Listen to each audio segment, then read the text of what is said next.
last minute changes. Just adding people.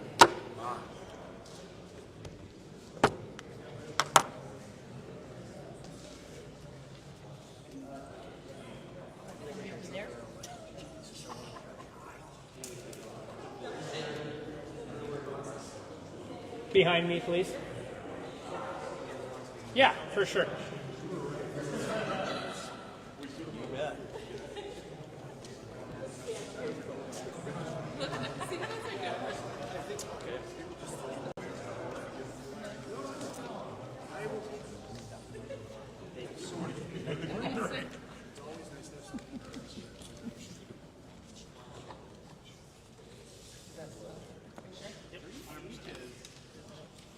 Are these all on?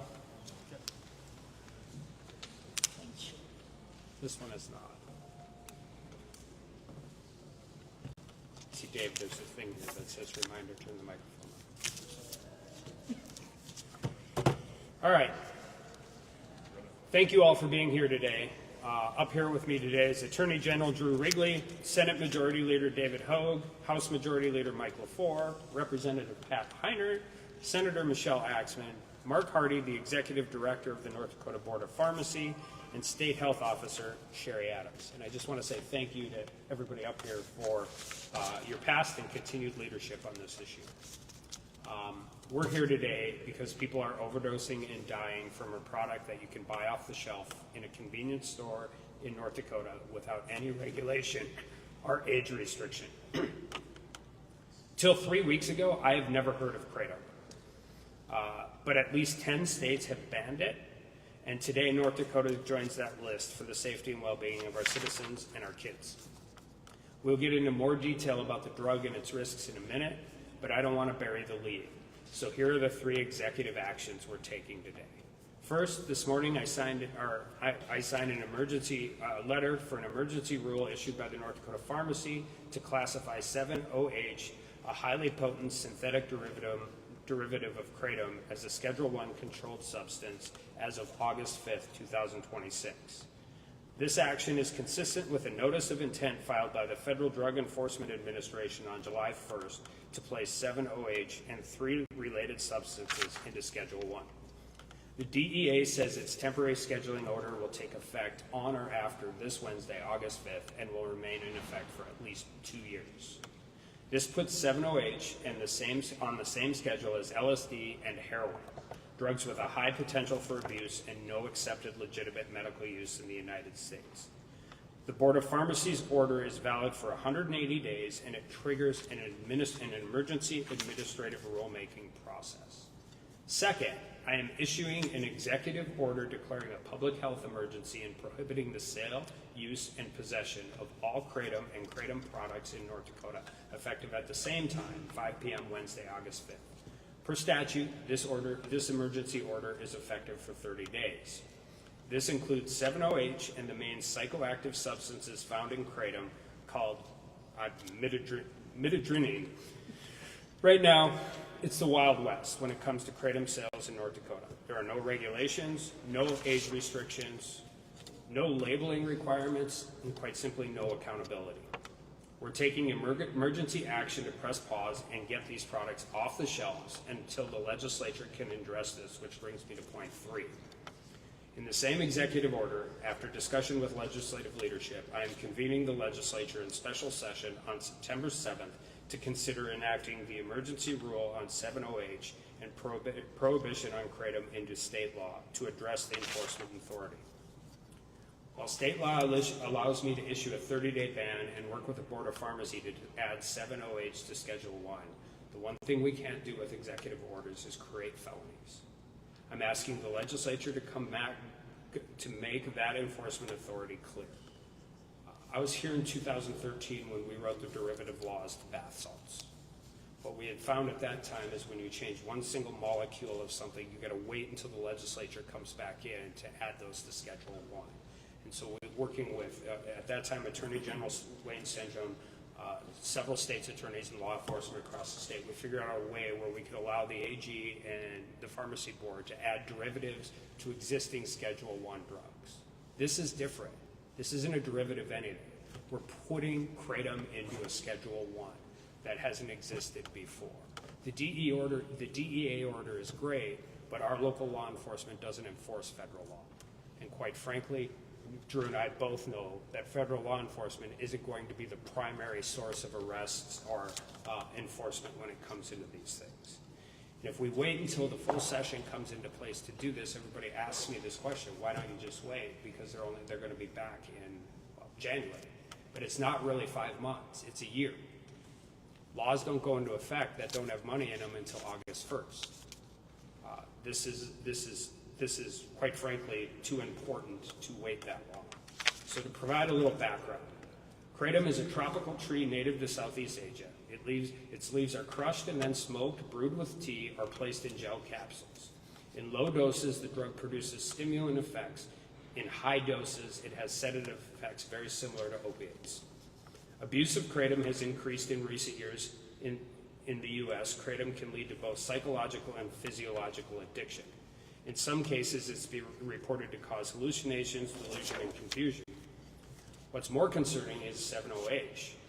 This substance occurs naturally in trace amounts in kratom leaves, but manufacturers have created a synthetic form that is highly concentrated, addictive, and potentially fatal, and it's sold right here in North Dakota. You can find 7-OH products in gas stations, convenience stores, smoke shops, all across the state. Again, there are no regulations or no age restrictions on this product. Like opioids, these products are very addictive and deadly.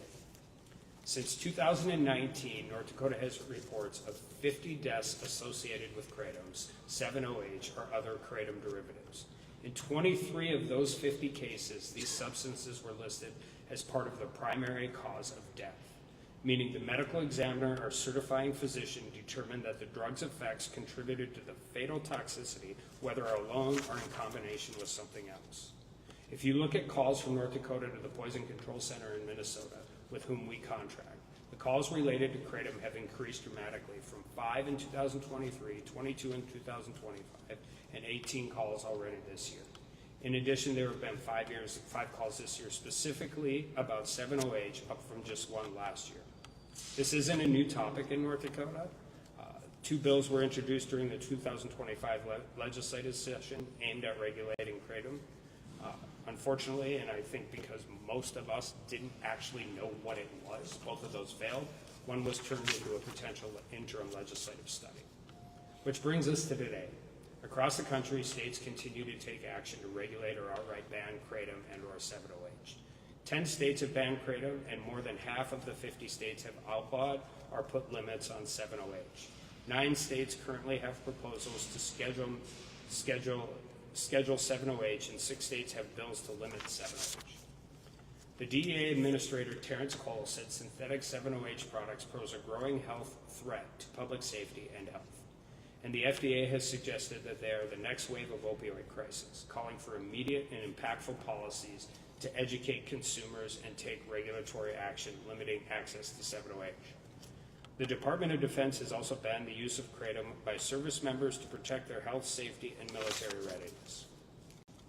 In North Dakota, we've seen several individual communities taking action, working to enact restrictions to curb access to kratom and adopting resolutions addressing the risk. Local public health units also are actively educating community members, youth, and young adults on the risks of kratom use, and our Behavioral Health Division is supporting prevention efforts. The timing of our executive action today is driven largely by the DEA's temporary order, which will add 7-OH as a Schedule I controlled substance on August 5th. Already we've seen news reports online about retailers holding sales as the DEA deadline looms. They're reducing prices to get rid of the 7-OH they will soon be banned from selling, and consumers are stockpiling it while they can. While the DEA order will make 7-OH products illegal on the federal level, we know that local prosecutors rely on North Dakota law when they're making their charging decisions. We want to make sure our state law is consistent with federal law, and we give local law enforcement all the tools they need to actually enforce what we are doing. We know there will be questions about why we're banning kratom products altogether and not just addressing 7-OH like the feds. The top concern is that by banning synthetic 7-OH, more people will turn to naturally occurring kratom and will simply take more to get the same effect. The problem, according to our health experts, is these products can be just as addictive as 7-OH and still lead to long-term health problems and potential overdose. We also know that some will say that taking small doses of kratom for pain management is an alternative to opioids, and that it's not a risk. But again, with kratom, you don't know what you're getting because there's absolutely no regulation. The packaging is also very bright and colorful, and almost like it's being marketed to kids and young adults, who, by the way, can legally purchase these products because there is simply no age restriction. Another reason for concern beyond 7-OH is that the manufacturers have shown an ability and willingness to skirt bans on specific synthetics by simply changing molecules here or there and calling it something else. We saw this with basalt, synthetic marijuana. It's common practice. So unless you ban all kratom, as 10 other states have done, both red and blue states, and others are proposing, you're leaving the door open to these highly concentrated, highly addictive synthetic products. I take these executive actions seriously because as a former legislator, I understand that crafting laws is not my job, it is the legislature's. That's why I'm calling them into special session to ensure that our authority to enforce kratom rules and regulations is crystal clear. After the changes to state law following COVID, there's a process where the governor declares a health emergency and the legislature can ask the governor to call a special session. I'm not going to make them do that or force them to call themselves in. I'm going to call them in to deal with this because it's the right thing to do and it's the right time to do it. Now I'd like to welcome the Attorney General to provide a few law enforcement perspective on what they're seeing on the streets and what they're trying to accomplish here. Thank you, Governor.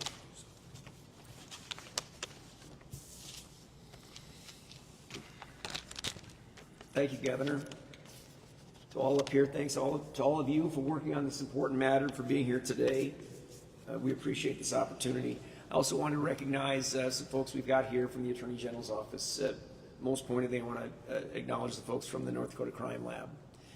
We've got at least two here. Jen Penner, our director, is here, and Shara Rittenbach, she's a forensic scientist, but also the forensic chemical unit lead. I'm going to give them tremendous credit for alerting us to the dangers of these products, and bringing these matters squarely into the focus of myself and then the governor. In the middle of a meeting that I had with them, I started to text the governor, and we've kind of gone from there. We appreciate that very much. As the governor said, kratom remains today, before the actions being taken by our governor, it remains unregulated. It is readily available in smoke shops, in gas stations, vape stores, and other retail outlets all across the state of North Dakota. It's frequently sold in colorful packaging, which I'm going to get to in a little bit here. I did a little undercover work. I was dressed exactly like this. I went as the Attorney General, and did have quite an interaction that Senator Hogan and I were just discussing before we came up here today. These companies are profiting from these products, and they know precisely what they are selling. They understand the powerful mind, mood, and body altering effects of the kratom-related products that they are moving across countertops all across North Dakota. Yet they've saturated the marketplace, and they've done so in places where children have the ability to walk in and buy it legally and have those very same effects. This announcement being made today sparks an important public health communication effort that is aimed at ensuring that North Dakotans of all ages understand the dangers of these products, and they are protected from them in meaningful ways. At the same time, we are launching a regulatory public safety response that is merited by this looming public health crisis. These products must be treated in a manner consistent with the risks that they pose to our communities and to our people. The addictive, dangerous, and deadly qualities of kratom can no longer be ignored. Today, I'd like to show you some of the products that I personally purchased. Director Gabrowska from the BCI authorized all these tactics. He's here today. I can't sit still that long. We were having a meeting on this, the Chief Deputy and I and some others. Governor, this is my part of this. Thank you, Governor. Yeah, I'm not going to open them. These are legal for the time being, but they're about to be something. I'm going to hand them off to Dura here, and he'll have them after this week. But I walked into one of the retail facilities. I left that meeting. I went, took 5 minutes, got to the store, walked in exactly like this, two gentlemen standing there. I walked up to the counter. I looked at one of them and said, "I'm looking for kratom." He asked me, what dose are you taking? I said, "I'm not." And he looked right at me and said, "Don't." He said, "This shit is nasty." And I kind of looked at him and I said, "Well," I said, "where is it?" And he showed me the countertop, and it was about 10, 15 feet long, 3 high, two widths of this deep, packed, thousands and thousands of these. And I looked at them and I said, "There's quite an array." We've got Spearmint Galaxy 3-pack. Fucking 7OH. It says that you're supposed to cut the tablets in half. Yep. I said to him, "You know that they don't, right?" He nods his head. I looked on the back, I read the directives. It all sounds more like a child's candy than anything else. Here we've got strawberry and cream. This one also a 60 milligram tablet you're supposed to cut in half. This one, this is my favorite. This is, not because I tried it. This is Zauer Z, it's called. 500 milligrams total, 5 tablets. These are supposed to be cut into fourths, it says, but they had the expiration date. Senator Hogan and I were noticing the expiration date was cut off the back. Now, I don't think the most dangerous thing about this is that it's out of date. When I continued my conversation with this young man, both of them actually, I said, "You know the kids can get these in the state of North Dakota." The second guy chirps in, he said, "You're not buying that for kids." I said, "I could though." He said, "You can't give that to kids." I said, "Well, I'm not giving it to anybody." I said, "I've got other purpose in purchasing this." The conversation ensued a little bit further. I asked him, I said, "How do you know so much about this?" He told me that he has an ailment that has caused him to be on prescription pills for a number of years, and he thought he would try something a little bit different. So he started taking kratom in the doses that he was said to use on the package. He said, "I got addicted, and I got addicted pretty bad." I asked him how long that took. He said 2 weeks. And then he said, "You know what?" He said, "Worse than how bad it was using it was when I decided I had to stop." I'm sitting here talking to this guy in a smoke shop. I'll just leave it at, he seemed like he'd been around the block. He was deeply concerned about what this guy in a suit was going to do with this product. Governor, I want to commend you for your swift action in all of this when being confronted by the health dangers that have become well known to all of us now as we go along. And we're learning as we go along as well. I appreciate especially you taking the next essential step beyond the public communication component of this, which is important, but that step of calling the legislature into a special session. We all know that that is not a matter undertaken lightly. But thank you for acting swiftly, calling them into session with a singular focus on confronting a public health crisis that is harming, addicting, and killing North Dakotans, young and old.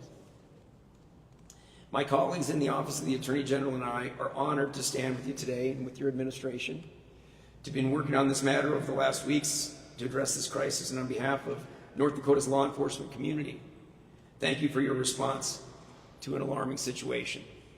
When I was announcing the crime statistics a few weeks ago, I mentioned that I feel that the crime statistics undervalue the intoxicants, I'll call them, that are out there, and they're causing grievous harm. And I mentioned kratom at that time. Kratom, rather. I'm just becoming aware of this as well, but we had just had the meeting prior to that. The crime lab people had mentioned it to us. We're moving swiftly, but Governor, you alone could take that action, calling the legislature into special session. We appreciate that you've done that. We look forward to that work as well. To the people of North Dakota, be aware that in the weeks ahead, the kratom industry and its lobbyists will be working overtime. They will be proposing alternatives that sound reasonable on the surface. They will present ideas that claim to solve the problem while preserving the very business model that has made this industry so profitable and so dangerous to the people of North Dakota and beyond. The legislature needs to hear from parents. They need to hear from educators, law enforcement officers and officials, and others that are interested in protecting the health of our citizens. We all have to keep in mind that if a proposal protects the industry's profits more than it protects our children and communities, it's not a solution, at least not for us. To the representatives of the legislature up here today, thank you for your rapid engagement on this important topic. My office and I stand ready to work closely with you and your colleagues as you craft the legislative response to what is absolutely a public health crisis. Our crime lab, our BCI, the Consumer Protection Division, and our General Counsel Division, who is so expert in crafting and working through legislation, are all at your disposal, and we look forward to the work ahead. Our work on this matter is not about preserving a marketplace for those who would do harm to North Dakota. It's about protecting the lives and the communities that we were all sworn to protect. At this time, it's an honor for me to introduce our Senate Majority Leader, Senator David Hogue.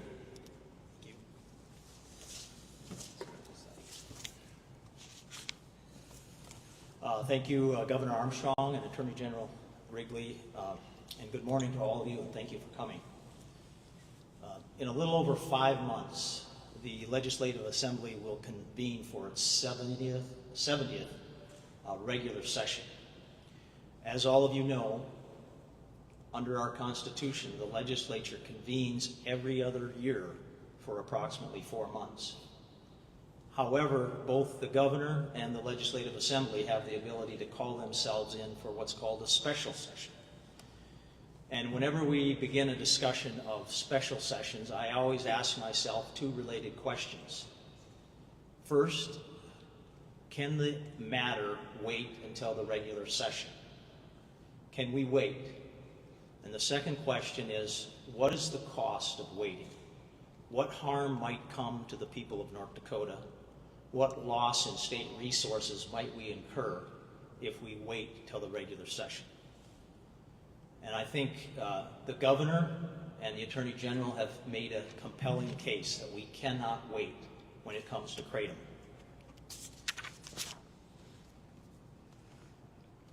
We should not wait another 7 or 8 months for the legislature to convene, go through its bill hearing processes, and present the governor with a bill for consideration. The costs are far too high.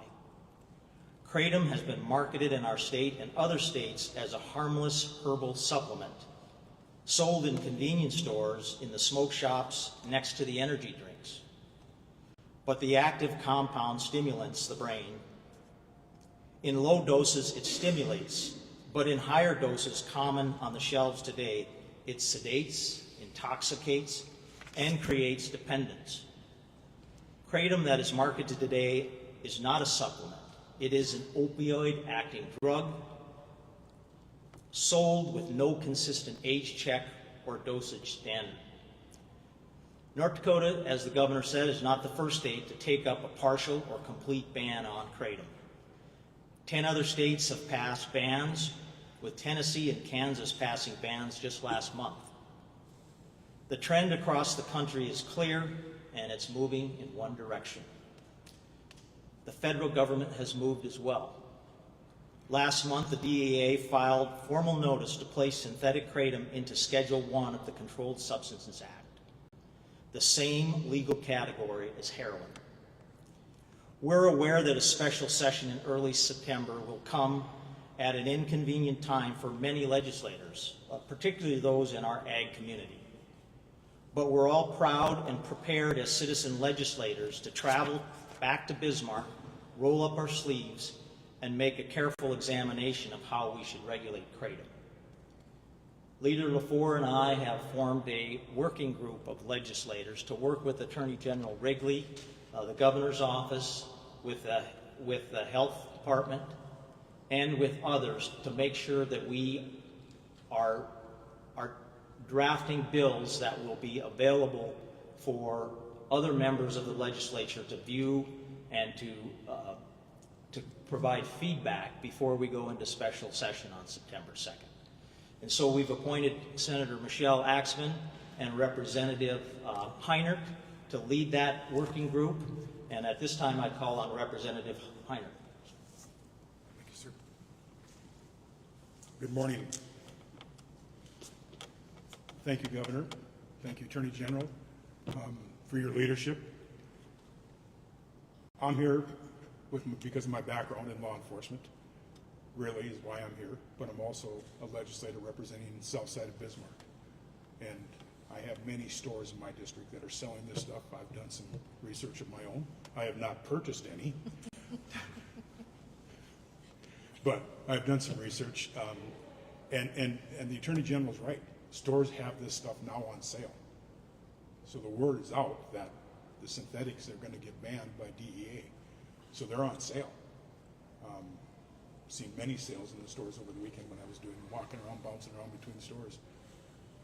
But the bigger thing I think I need to say is we need to protect the people of North Dakota. And that's the legislative job. Our responsibility as legislators is to create laws that protect our people in North Dakota. So with that, I urge every legislator in this state in the next couple weeks to talk to your local law enforcement officers, talk to your local state's attorneys, talk to your local medical people who are seeing the effects of kratom. Not only synthetic, but natural kratom. Get the information from them, and then look at the bills that are designed and come in and vote to support putting this as a Schedule I narcotic in North Dakota to protect our people. Thank you. So about 3 weeks ago, Chris Joseph, my attorney, or my lawyer, comes in and says that Mark Hardy with the Pharmaceutical Board is issuing wants to do an emergency order that's in line with the DEA on kratom. And legitimately, guys, that's the first time I'd ever heard of this stuff. So I apologize for not knowing those bills were in the legislative session. About 3 days later, Drew calls me and tells me about this, and I call Connor, who's my staffer that does all my HHS stuff, and we get a bunch of people together, and I start learning a tremendous amount about the health impacts of this stuff. And then I started thinking about how legally this would actually work. We can do the pharmaceutical order. I can issue an executive order. But eventually, if we're going to do this, we need tools that law enforcement can actually enforce. And doing nothing is not an option. Creating a legal gray area all across the state of North Dakota for the pendency of many, many months while we wait for the legislature to come in, pass a bill without an emergency clause that doesn't go into effect until next August 1st is an untenable option for me. Somebody might ask if this is an overreaction. I was a criminal defense attorney when meth blew up in the early 2000s in both the eastern part of the state and the western part of the state. I've spent my entire political career dealing with opioids and fentanyl and the massive amount of proliferation and addiction that is just, quite frankly, been a scourge on our society. So I'm willing to overreact. That's the short version. I'm willing to overreact. I'm willing to bring people in and overreact. We have 23 deaths for a substance that has absolutely no regulation and can be sold legally.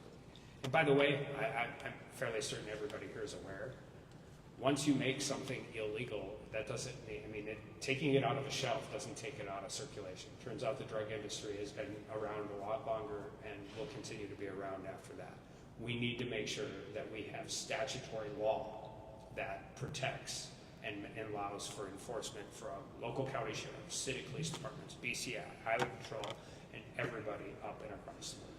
We have Mark Hardy and Sherry Adams, our state health officer, and obviously Attorney General Wrigley and the legislators here, and now we'll open up for questions. Why is this issue arising now, Governor Armstrong, when you said you learned of this just a short time ago? What was the catalyst? The DEA, well, the catalyst for me was Chris Joseph walking in telling me Mark Hardy was going to issue a pharmaceutical order that is consistent with the DEA putting it on the Schedule I on August 1st. So, that's, structurally speaking, that's how this came to my attention, and I'm like, well, I've been around this long enough to know that if the DEA is doing that, it's a big deal, and then we started consuming every piece of information we could consume on that. So that's how it triggered for me. Does the Military Gallery Museum construction fundraising problems have anything to do with this? No. Quite frankly, just to be honest, if I was going to call them in for that, I wouldn't have wasted 2 months of construction time. Will that be addressed during the special session? That is, the downside, I hope it is. I hope at least some temporary patches. I think the least tenable solution is an empty hole in the Capitol grounds. But if it's not, and we ban both, if we ban kratom, we will have had a very successful interim legislative session. What about other topics that might arise, like another stab at free school meals? Turns out, once I call them in, Jack, it's like letting your children go off to college. I no longer have control. They will set up a, I mean, these are questions, I think, from Majority Leader LaFleur and Majority Leader Senator Hope. Yeah. What's the question, Jack? What about other topics that might come up? Are you going to restrict the bills that lawmakers can bring forth to the Delayed Bills Committee? Would you want to see another free school meals bill in light of the measure that's on the ballot? Well, we're going to follow the procedure that we followed in the previous special session that related to the rural health transformation. And essentially that process was the legislative management, which are legislators who have been elected by their peers to serve on legislative management will serve as a delayed bills committee. And we will give individual legislators who want an opportunity to be heard on a specific subject unrelated to Kratom, an opportunity to present that to legislative management. And if legislative management votes to introduce the bill, it will be introduced. One more question. How did you arrive at the date for the special session to begin September 7th, this Labor Day? I think it was a collaboration between the governor's office and the legislature. We chose September 2nd because... Second or seventh? Second. Second. Okay. Because for a number of reasons. We wanted to act sooner than Labor Day. But there are also a number of conferences that are going on that conflict with a large number of legislators. There's a CSG down in Minneapolis. There's the Hunt Keene Institute that's coming here to Bismarck.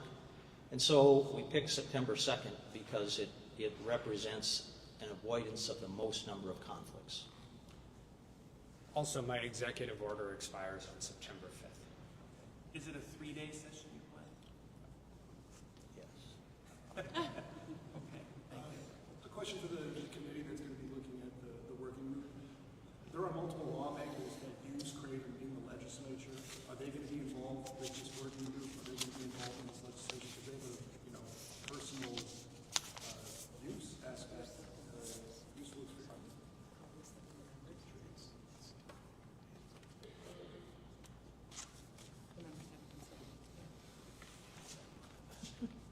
We haven't selected all the members of that committee. However, as I said, Senator Axman and Representative Heinert will be leading that. Will people with personal use, would that be welcome to the committee? Well, that won't be a criteria whether they use or not. But obviously, we're a tight group, and last night there was 42 of us talking, and so we'll have access to one another's experiences about Kratom. I think a lot of different viewpoints about particularly the non-synthetic Kratom will be coming between now and September 2nd. Yeah. In terms of, and this is for anybody, but in terms of the criminalization of the drugs, what are we looking at? Are we talking about a Class A misdemeanor with an escalation clause like meth? So meth is not a Class A misdemeanor. Well, it depends on the quantity. Yeah, I can do the brief version of that. I used to do this. When the DEA and the Pharmacy Board make it a Schedule 1 narcotic or a Schedule 1 drug, essentially it's a Class B felony. That's where Schedule 1 sits. Now, you do weights, you do all of that. I have made it known to everybody that I believe there should at least be a misdemeanor trapdoor in this. I'm not particularly interested in making an 18-year-old kid who's addicted to a product that was legal a month ago a felon for the rest of his life without any options for moving up and down. But that is exactly the kind of talk, like, I've learned a lot about the health benefits of this, but there's a reason the AG is up here, there's a reason Sheriff Heinert's up here, because you want to be able to structure this in a way that's reasonable, that is a massive deterrent, but that also fits into our criminal code in a way that we do it. Because our criminal code isn't the same as Minnesota's or Montana's or Florida's or Wisconsin, who has also banned Kratom. And so you can do a DEA order, but that doesn't allow a sheriff in Williams County or Montreal County to really enforce it, because I'm just telling you, federal law enforcement is not going to do possession cases of kratom. So we have to make sure we get it. My executive order for all kratom is an infraction up until it expires on September 5th. So that's where we're at now. The banning of the sale goes into effect now, but we have to create a law that's durable and that can be prosecutable. Because with just the pharmaceutical order, I don't think you can actually prosecute it, even though you've moved it to a Schedule 1, which is a terrible place to put our law enforcement. Terrible place to put our law enforcement. Yeah. What kind of input have you received from the state's medical professionals or officials? Scary input. When did this input start happening, and what kind of communications? Essentially, the day I found out that the pharmacy board wanted to mirror a DEA order, and then we've had several meetings and figuring out where it's at. Like the question on whether synthesized kratom is actually different than naturally occurring kratom or just higher potency. My medical experts tell me there is no difference. It's just a potency issue, which means when you take synthetics off the market, the easy way to account for that is by taking more of the naturally occurring. And so That pisses me off. we've had a lot of meetings. Yeah. I'll also tell you, I've had numerous people reach out to me just since last week with a niece who's addicted to this stuff. Different people who are like, thank you for doing this. This stuff is really, really bad. And that's what we hear, hearing after hearing after hearing, Time and time again. All of a sudden, because of brought 708. into the public kind of eye, but there were 2 bills last session on this. What has allowed kratom, if it's been this dangerous since 2019, to all of a sudden become prominent enough to warrant action? Well, I think whenever something new is on the market and ends up in these types of scenarios, I love government. Government is not always the quickest to respond. I didn't know those existed. When you're a Republican governor from a conservative state, beating up on the federal government's like the easiest thing in the world to do. But the DEA has made this.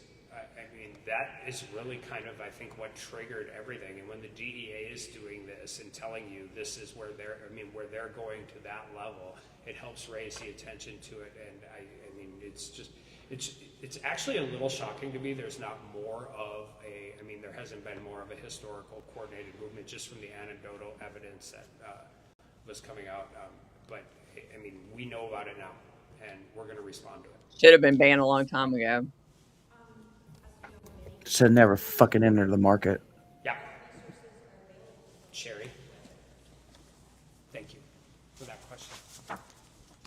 Yes, so I guess I'm not as tall. You're absolutely correct. There's a lot of individuals that have already gone down that path of being addicted, and quite honestly, not just to the 7-OH, to all the different products that are out there.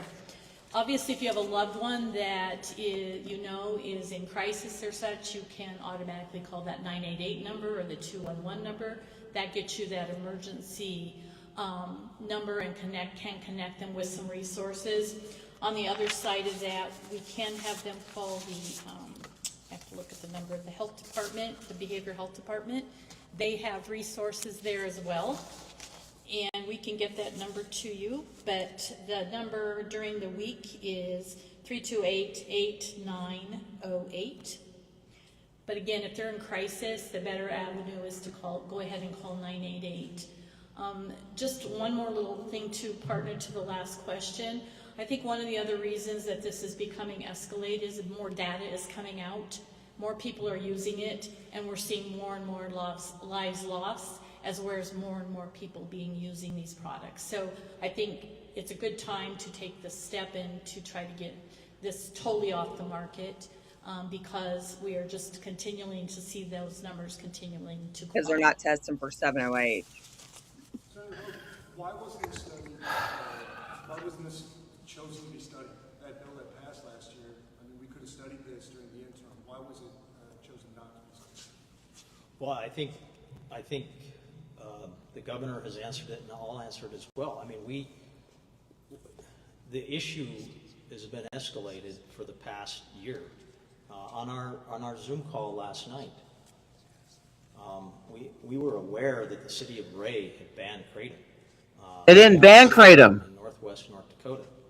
They banned synthetics. Asked the senator that represents that area to do an investigation, and he did. And he came back and he found out that the people in Ray and the community leaders there had identified kratom as the primary cause of a death in that small community.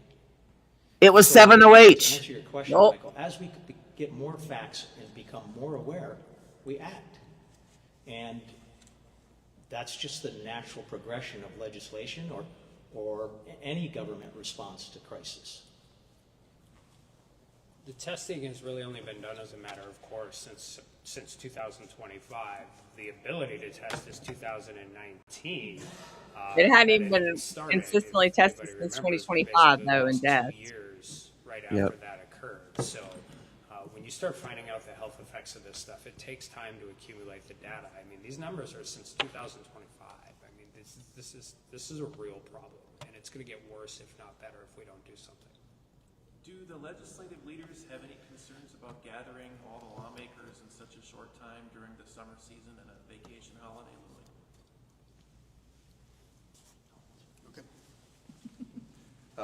Actually, I don't. If you look at, this is going to be the third special session that Leader Hogan and I have been leaders. And the minimum amount of time that you can have for a legislative session is 3 days. And that's our goal here. If you look at the track record of the last 2 special sessions, you see very high attendance. And so I have a great deal of confidence that legislators will respond to the call and be here on September 2nd. One more question, Mike. Is this just a further proof that North Dakota should move to annual sessions, given responses to important court opinions, It's like we should almost show the Ray hearing. addressing Yeah. crises, as the board points out, such as this, COVID spending, for instance, as well? Because they literally just mirrored the federal DEA. It is, but it's Yeah. not. They left Leaf alone. Yeah. And I have a lot of confidence that what It's we've like- done is good work. Oh, If man. you remember, we did 1,100 How do these people go to this 1,100 state bills and resolutions and not understand in simple things? 74 days. And we put out a budget of $20 billion. I think it's done a remarkable, the legislature's done a remarkable job in so little time. So at this point, I think it's working well. Governors with annual sessions call special sessions a lot. We just had a session for rural health transportation. We didn't know about this annual or biannual wouldn't have mattered. I'd be doing the same thing right now. So. Attorney General Wrigley, people I've been talking to at smoke shops, I'm worried that a snap ban on kratom, the natural supplement, and 7-OH all together at once could lead to more illicit drug use, fentanyl use. Is your office worried about that as law enforcement? How do you plan on tackling that? I mean, those things, those eventualities are possible. You'd be smarter than the rest of us if you know that way will lead onto way, will lead onto that way, and how it's going to branch off. No, Keith, they're going to try to ban kratom Exactly right. We've identified a because of health crisis. 708. He's dealing with it in a head-on They signed an fashion, emergency executive order. including calling the legislature Yeah. back into special session for the purpose of dealing with that in real time. We've got to address that on the front side. What someone might do might lead them to other addictions and going in other directions. We have no way to know. Those laws are in place and will continue to be enforced. And one of the most important things, a couple of the most important things that are going to happen. The public information on this is going to go sky high in the next 3 days, all across the North Dakota Plains, because of the work that all of you are doing in covering this important story. And number two, people who need those addiction services are going to have more cause to come into contact with those services. The most important thing, I've said this, I've been a prosecutor for 30-some years. The most important thing for drug trafficking that can happen is demand reduction. It's the most important thing that there is. Public information on these products is going to assist demand reduction. Now, I wasn't inclined to take it before I walked into that place, but I'm telling you, his reaction was something, if he wouldn't lose his job, I would have asked him to come here and speak to the issue. And it wasn't just because of the fact that he has himself become addicted. It was clear to me it was because of the people that were coming in. He said, you can't believe how much of this stuff we sell. And looking at the shelf and how much they had out there, I could believe how much they sell. So it's being dealt with squarely. I can't tell you how much. When the governor and I met a couple times on this topic, and he called the last time around, like an hour and a half later, you can always tell when the governor has one of his light bulb moments, and he had one. I can sense it in his voice. And he just said, Drew, I'm calling him in a special session. We know how dangerous it is. We can't, just sort of the timeline he just laid out. He said, we can't wait around that long. He said, I'm going to call him in a special session. If he'd been standing there, I'd have kissed him probably. We appreciate that about our governor. He's a problem solver. He wants to address them. So this is a problem that's got to be dealt with. And we're going to deal with it, and all the expertise up here and elsewhere that we can grab. But saying that it might lead somebody to do some other thing that is itself a crisis is not a reason not to address the issue. We've got to address this, continue to deal with that, be happy about a public information campaign that's going to assist dramatically, and then get people the resources that they need to help break free of the addiction of kratom. Leader Polk, where will the legislation come from? In the 3-day session, can we expect legislative management to be drafting a bill between now and then? One of the reasons that we've got Senator Axman involved is she was working on several kratom bills, expecting to introduce them in the regular session. She's got bill drafts ready, and so that's the reason she's going to be part of that working group. Because she's engaged the medical community in the Bismarck-Mandan area. She's been engaged with parents and with others. And so she's going to be the lead, at least from the Senate's perspective. And so thanks to her foresight, we've got a running start on this issue. If the number one concern is they're going to get addicted to something else, I'm okay with that. I mean, like, if that's the biggest concern. By the way, they also have 30 days and a special session to make the case. But if the concern is we're selling this highly addictive product, and if you take it away, they're going to be addicted to something else, then we'll deal with that as it moves forward. When Senator Axman talked about the proposal, she will bring forward. Thank you. My original proposal is a complete ban on both kratom, 7-OH, and additional synthetics. However, when we meet as a committee and go through testimony, I think that'll be up to the full legislative body and those who come to provide testimony in favor or opposed to where we land as a final solution. Do we have a timeline on the delayed bills committee on when that might be meeting? Has that been discussed? I would guess sometime before September 2nd. Sometime before. No, we're going to actually, that's a great question, Grant. We're going to be discussing that today.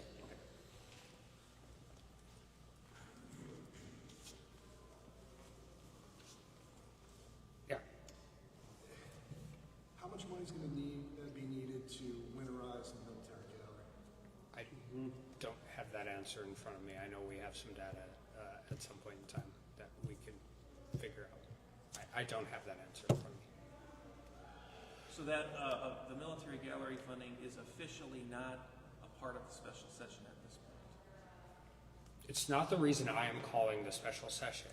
So let's walk through a couple practicalities of the way this works.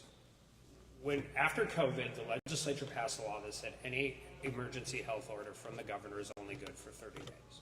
Then either the legislature or the governor could call them back in within 30 days. If nothing would happen, I would have to re-up the order every 30 days.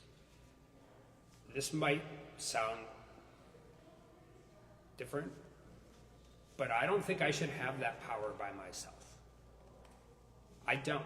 This is taking something that is legally sold all across the state of North Dakota, and also the only thing I can do with that health order is make it an infraction. I think this warrants a more serious thing. Now, if the legislature calls himself in order for the bill to become effective immediately, it has to pass by a 2/3 majority. It can pass by a simple majority, but in order to be effective immediately, it has to have 2/3. Otherwise, you have to wait 90 days. Obviously, the intent of the legislation that was passed was that they didn't want executive orders to span time over time. So, given that, I figured the easiest way to do it is bring them in before the first executive order that I signed this morning expires. Combine that with the fact that we have a DEA order and a pharmaceutical order that actually creates a Schedule I drug without any real enforcement authority for law enforcement prosecutors to deal with. There is no real mechanism to do any of those things without bringing the legislature in. Now, the downside and the potential plus side for me calling them in is once they are in, when I call them in, they can introduce whatever they want, provided it gets through the Delayed Bills Committee. And they can deal with the military museum, they can deal with school lunches if it gets through delayed bills, they can deal with wherever that occurs. But that is going to be up to the legislature to determine where they're at. I think the focus on Kratom is going to be very important. I think this is the type of issue that will have less support for legalization when it's the only game in town.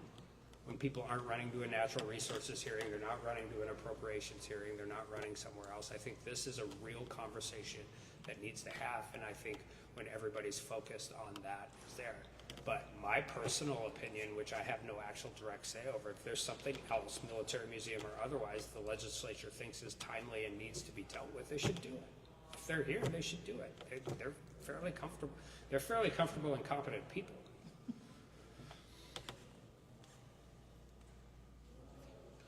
Anything else? Anything else from anybody else? Thank you all. Thank you. We're going to need all Kratom advocates to activate for North Dakota. So y'all be on the lookout for when the AKA puts out call to action or something. Yeah. This is bullshit. And there's no telling how many states might follow this. But I mean, hopefully they'll listen. We need RFK on this. This is a Governor DeWine 2.0. Yeah. But I mean, so he said first week, September 2nd, I think is what he said. So be ready to testify. Yeah, for the special session or whatever. Yeah. The more people they hear from, the more they'll understand. Like the DEA announcement has nothing to do with whole leaf at all. But again, they're conflating the two. Yeah, conflating the two, and like John Shinholzer says, throwing the baby out with the bathwater. Yep. Because that fuck-ass 70H. Yep. And it's like time and time and time and time again, we keep hearing, well, you know, I've gotten contacted by all these people since we made this. And it's like, they're all attributing it to Kratom. And Yeah. it's all 70H. Like, Yeah. these people are getting, you know, spending thousands of dollars. When we were watching this live, there was a lady saying that her son had spent $1,200 a week on 70H. And he was almost homeless. And she was just so glad they were doing this. But Was it a week or a month? It was one of those. Yeah. Yeah. And the death that they're talking about, like there's a recent death. That's why, you know, Williston, North Dakota, and Ray did their ordinance where they banned the synthetics. They didn't touch the natural leaf at all. We were at that hearing. I testified there. Yep, that was when your grandbaby was born. No. This is most recent. Well, yeah, the last year when North Dakota. Yeah, I testified at the state legislature, you know, when my grandbaby was born. But the recent one in Ray, North Dakota. It's just, they even write out all the paperwork and everything from the DEA in Ray. Yeah. Like it's pretty self-explanatory. Yeah, exactly. I don't know. Okay, well, we're going to go. Oh, Yeah. Yeah, we got to go. All right. Everybody have a good day.